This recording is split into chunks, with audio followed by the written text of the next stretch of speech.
And now, coming to you live from an undisclosed location somewhere deep in the heart of American flyover country, I'm Jeffrey Daugherty, the Christian whistleblower, under the radar, but over the top. Nice to see you here today.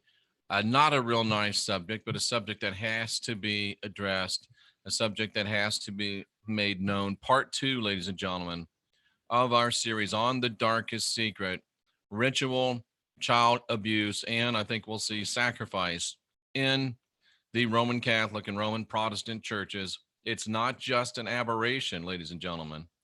It is not just an aberration. It is institutional abomination.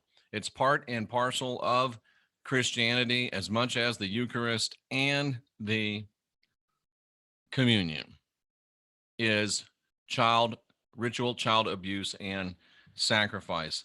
Don't love to say it, but don't mind being the one to do it because it has to be done. And let's go ahead and break this down. As Tracy says, it is foundational. In part one of this series, you saw that the first move that was made by Christianity as they gained power in the second, third, fourth centuries was to start creating and passing drug laws and then arresting people that use drugs and seizing their property for the church.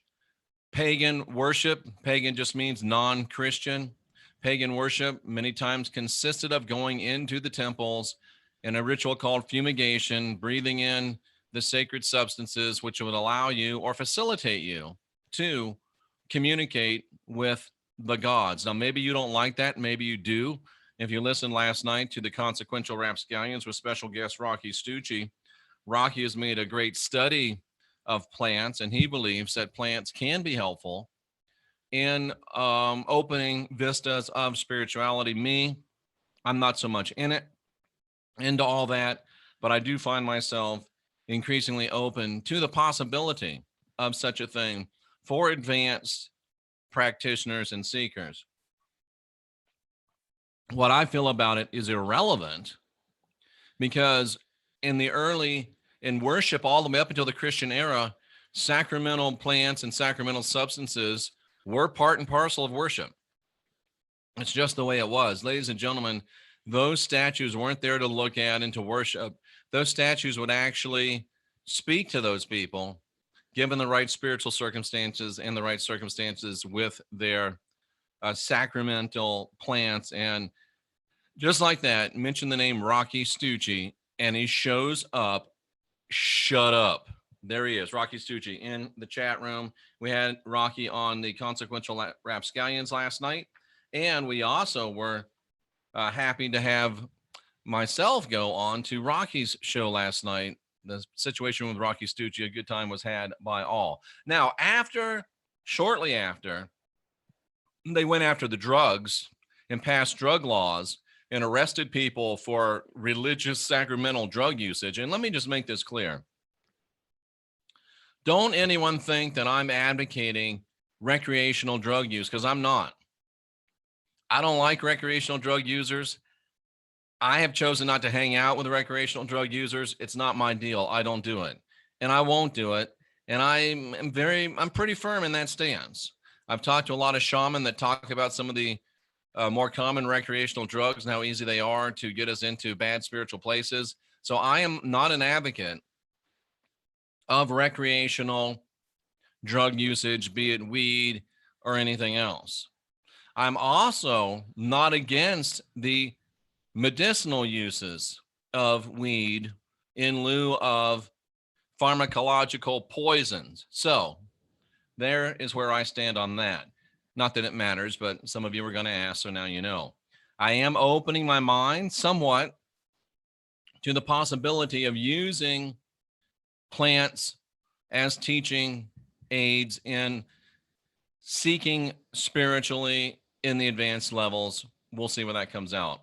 Not saying yes, not saying no, just that I haven't. And Power Vapor Supply talks about cannabis, the government fighting the cannabis. What you going to do when the government is in control of it and it's all GMO? That should change some things for you, but that's not what this show is about. And shortly after the first drug laws were introduced, guess what they did? They instituted the first anti-prostitution laws. And it was the first time in human history, about 400 AD, that homosexuality became taboo and in many cases even illegal. First time ever. Why did they go after those things? Well, it was just the beginning of coming out against sexuality itself, making sexuality dirty, making sexuality sinful, making sexuality something that is bad and filthy and dirty. That was the idea. It was their attempt, and very successful attempt 2,000 years later, to equate sexuality with moral contamination. First, they went after drugs. They went after the sacramental plants. And then they took aim at, ladies and gentlemen, sacred sexuality. The pre-Christian world embraced human sexuality. Christianity made it a form of moral pollution. Now, I have to be careful on this because I haven't had a chance to get into it completely yet. And I don't want to be giving people license for silliness. But at the end of the day, I'm not the moral policeman. I'm just the person that puts out the information, and you do with it what you will. I believe, and I believe by the dictates of history, and if we don't learn from history, we're doomed to repeat it. There's a reason why Roman Catholicism and Roman Protestantism, there's a reason why Roman religion went after sacred sexuality. There's a reason why the church went after sacred sexuality, ladies and gentlemen. And as we continue to study this, I think you may get to understand more about this. So the priesthood, the Catholic priesthood, the Roman priesthood, hated women. They hated homosexuals. They hated sacramental drug usage, and they hated expressions, sacred expressions of human sexuality. They hated those things. And you have to, I'm just bashing everything, I'm sorry. And you have to understand, ladies and gentlemen, this was a cultural shift of titanic proportions. Up until the rise of Christianity, the use of sacred plants was commonplace. Up until the rise of Christianity, the use of sacred sexuality was commonplace. It was the way things were done. Rome, Greece, Aristotle, Socrates, smart people. That's the way things were done.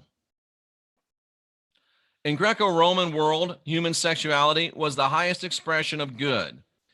It was the ultimate beauty that propelled the natural world forward. And I'm reading in part from this book, Original Sin, Ritual Child Rape, and the Church. That's where I'm getting some of this source information. But in the Greco-Roman world, which again produced the highest expression of human culture to date that we know of, the greatest art, the greatest philosophy, the greatest sculpture, the greatest literature, the greatest expressions of the highest of human possibility and potentiality was on full display in the Greco-Roman world, a world where human sexuality was an expression of good, a world where it was actually the ultimate beauty that propelled the natural world forward. Before the Christian rise, the world was the world of Aphrodite, the goddess of desire. She was worshipped in Greece. Think of the stuff that happened in Greece. She was worshipped in Egypt. Talk about architecture.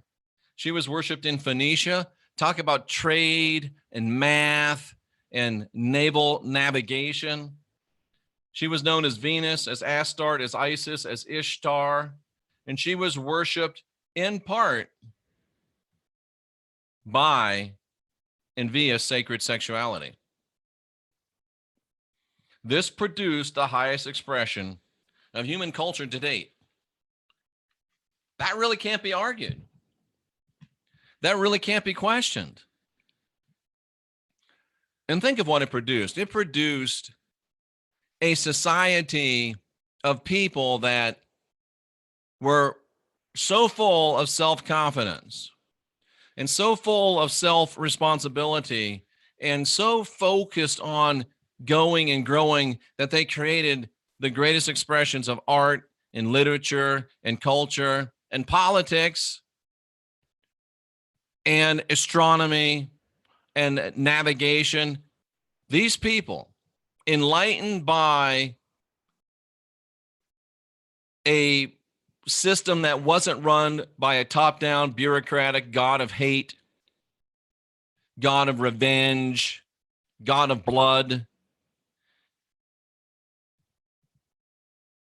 we could say that these ancient Greco-Roman civilizations that produced the highest expression of human culture were cultures of love. What was Aphrodite if she was not the goddess of love? She was worshipped across the whole earth. And if you know your Old Testament, Yahweh did everything he could to come against Aphrodite, Ashtart, Asherah, did everything he could to take her down. What did Jesus say? The greatest power is love. Do you think the Greeks knew something about the power of love? Do you think the Romans, the Greco-Roman world, knew something about the power of love? Do you think the Egyptians knew something about the power of love? Do you think the Phoenicians knew something about the power of love? Do you think that the entire world, worshiping and giving obeisance to a pantheon of gods that ultimately inspired their own self-worth, dignity, and realization of divinity? Yeah, it was all love, man. And things were pretty doggone good. Things were pretty doggone good. Until the rise of Christian Rome, when they decided, we'll go out and kill everybody if they don't see it our way. And the male god that was worshipped in congruence with Aphrodite was a god called Dionysus. He was the god of pleasure and the god of wine. The wine specifically that was used in worship. And he led followers to Aphrodite, who was the goddess of sacred sexuality. So sacred sexuality, pleasure, use of sacramental medicines. Am I saying it was good? Sacred sexuality was the highest expression of human sexuality. Sacred sexuality was, in many people's opinion, the highest expression of human spirituality. Am I saying that's the way it's supposed to be? I'm an objective empirical scholar. I look at the way it is now, when everything's about blood, hate, power, revenge, jealousy. And I look at the way it was when it was about love, philosophy, and understanding. And I think about Jesus when he said, the greatest two commandments, love yourself, love your neighbor. How do people know that you're serving the real God? Because you have love one for another. Does the Greco-Roman pre-Christian world better characterize love for one another, or does the Christian hate, blood, killing, jealousy, anger, wrathful scenario better express that? And can you see how the Christian religion completely turned this on its ear? They got rid of the drugs because the drugs were the way that the people got in contact with the gods. Not saying that was the best way, not saying that's the only way, but they got rid of the drugs because that's the way the people got in contact with their gods. And they got rid of and made human sexuality, sacred sexuality, a moral pollution, because that's the way that we expressed our intention, our divinity, And as we go into part 3, you're going to see that the attack on the sacred substances, the attack on sacred sexuality, was an attack on one group and one group only, the oracles. This was all designed to disempower the oracles. And next time, we're going to find out why. Do some reading on the oracles. Find out who they were. Find out what they were. Find out what they did. Find out how they did it. Don't wait for me to tell you. Ask your own questions. Question your own answers. Do your own study. Let's go into the chat room real quick. Let's see what people have to say. Do they want the adrenochrome also? Of course they want the adrenochrome. That's what it's all about. It helps untick your vibration and raise it above the plant vibration, okay? Once your vibration is higher, plant medicine will bring you down. That's Darla Dawn's opinion. It's an interesting one. New fan of Rocky, Third Eye View. Great. Great to see candid Christian whistleblower on last night's Situation Room. Yeah, I didn't realize that the camera was running, but that's okay. I don't say anything in private I wouldn't say in public. What about the daily use of CBD? We'll just pretend that I didn't see that. Third Eye, advocates medicinal use. Weed will dumb down the people. That's Tracy Dyer's opinion. We've all seen it happen. We've all seen it happen. How do we balance what we've seen with what we know? Let's face it, guys, we shouldn't go here, but we all know people that smoke too much damn weed, and it inhibits their life. They don't have any motivation. They don't do anything. They won't work a job. They won't take care of anything. Too much weed is not good for you, period. Too much protein isn't good for you, period. There's some things that are good, but there's nothing that's good when you're using too much of it. So just because weed might be effective in some situations doesn't mean it's effective in every situation. And doesn't mean you should sit on your couch all day and smoke it. Weed doesn't do anything, man. Yes, it does. Weed has wrecked lives, period. Taking a bunch of smoke in your lungs, not good for you, period. Is it better than the pharmacological poisons? Yes. But that doesn't mean that you should use it and smoke it all the time, because it will wreck your life. Some of you are smoking it right now, and you should be at work, and you're not. Don't get mad at me, cousin. Let's see. I remember in the 90s. Oh, that was a good one. Sinead O'Connor. The scum sure do like little boys. We're getting to that, Billy.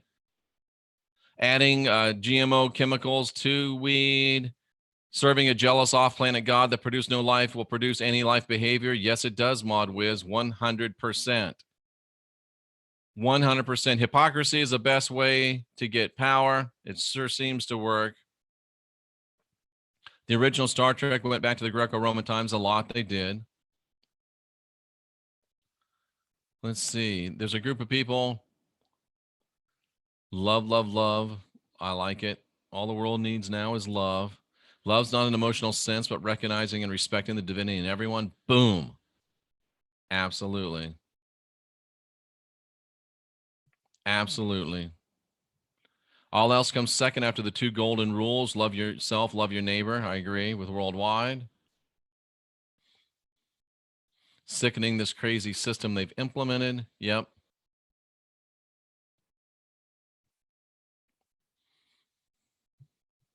A lot of great stuff. I don't give medical advice here, so I'll sometimes remove things that look like medical advice.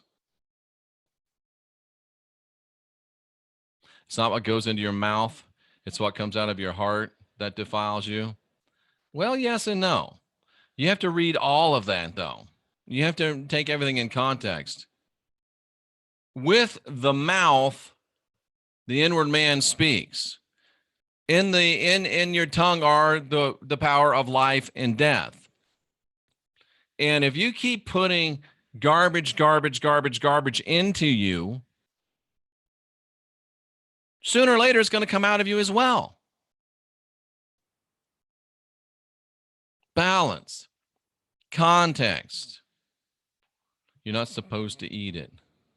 Or you are supposed to eat it. Okay. So there you go, ladies and gentlemen. Let's remember that what we're talking about is the progression towards where the Roman Catholic and the Roman Protestant Church is right now. Their attack on sacred substances, their attack on sacred sexuality, and it's now we're seeing that it's all aimed at the oracles, and that's where we'll pick it up next time. Until then, I'm Jeffrey Daugherty, the Christian Whistleblower.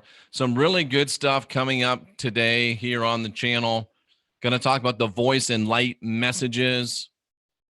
Going to talk about the extreme value of the Bible. That's going to surprise a lot of you. And we've got some great surprises coming up, some great partnerships coming up. I encourage you to go to jeffreydaugherty.com, get your Mystech bracelets, Schumann resonance, put you in a real good place of balance from where you can grow. Look at the Focus Life Force Energy. FLFE, again, creates a high consciousness field in your area.